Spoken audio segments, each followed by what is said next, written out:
Nada mais natural hoje em dia do que ver as pessoas trabalharem da manhã à noite e optarem em seguida por desperdiçar no jogo, nos cafés, em tagarelices o tempo que lhes resta para viver.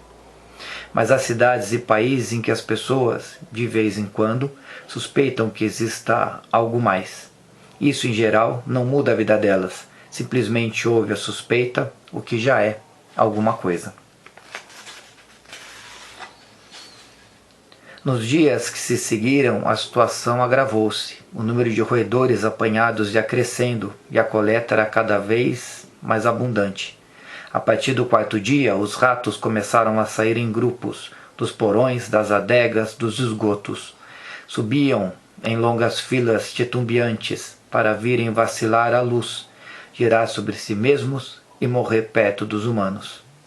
Na verdade, a gente imagina que o Camus está usando os ratos como metáforas do que acontece.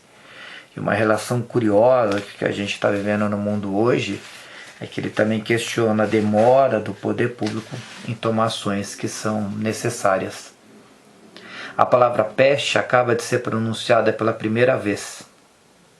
Os flagelos, na verdade, são coisa comum, mas é difícil acreditar neles quando se abate sobre nós. Houve no mundo igual número de pestes e guerras. Contudo, as pestes, como as guerras, encontram sempre pessoas igualmente desprevenidas. Por isso é preciso compreender também que ele estivesse dividido entre a inquietação e a confiança. Ele está falando do médico da obra. Quando estoura uma guerra, as pessoas dizem: não vai durar, seria estúpido. Sem dúvida, a guerra é uma tolice, o que não a impede de durar. A tolice insiste sempre, e nós a compreenderíamos se não pensássemos sempre em nós. Números flutuavam na sua memória e ele dizia a si mesmo que umas 3 dezenas de pestes que a história conheceu tinham feito perto de 100 milhões de mortos. Mas que são 100 milhões de mortos? Quando se fez a guerra, já é muito saber o que é um morto. E visto que um homem morto só tem significado se o vemos morrer, 100 milhões de cadáveres semeados ao longo da história esfumaçam-se na imaginação.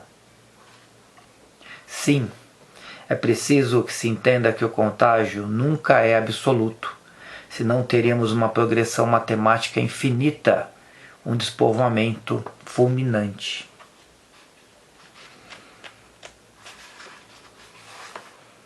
Impacientes com o presente, inimigos do passado e privados do futuro, parecíamos-nos assim efetivamente com aqueles que a justiça ou o ódio humano fazem viver atrás das grades. É a metáfora da prisão, é a metáfora do aprisionamento, é a metáfora de que nossa vida não é tão livre quanto a gente tem a ilusão de imaginar. No que se refere à religião, como a muitos outros problemas, a peste tinha-lhes dado uma singular atitude de espírito, tão afastada da indiferença como da paixão, que bem poderia definir-se pela palavra objetividade. Logo depois dessa frase, o padre citou o texto do Êxodo relativo à peste no Egito. A primeira vez que esse flagelo aparece na história para atacar os inimigos de Deus. O faraó opôs-se aos desígnios eternos e a peste o fez cair de joelhos. Desde o princípio da história, o flagelo de Deus põe aos seus pés os orgulhosos e cegos. Meditai sobre isso e caí de joelhos. Como esses primeiros calores coincidiram com uma subida vertiginosa do número de vítimas, que se calculou em cerca de 700 por semana, apoderou-se da cidade uma espécie de abatimento. Isso acontece logo depois de uma breve melhora, serve para a gente como um alerta. De algumas casas, contudo, saíram gemidos. Antes, quando isso acontecia, viam-se muitas vezes curiosos que paravam à rua, à escuta. Mas depois desses longos alarmes, parecia que o coração de todos tinha endurecido e que caminhavam e viviam ao lado dos queixumes como se fosse a linguagem natural dos homens. Aqui é uma observação que eu escrevi no livro.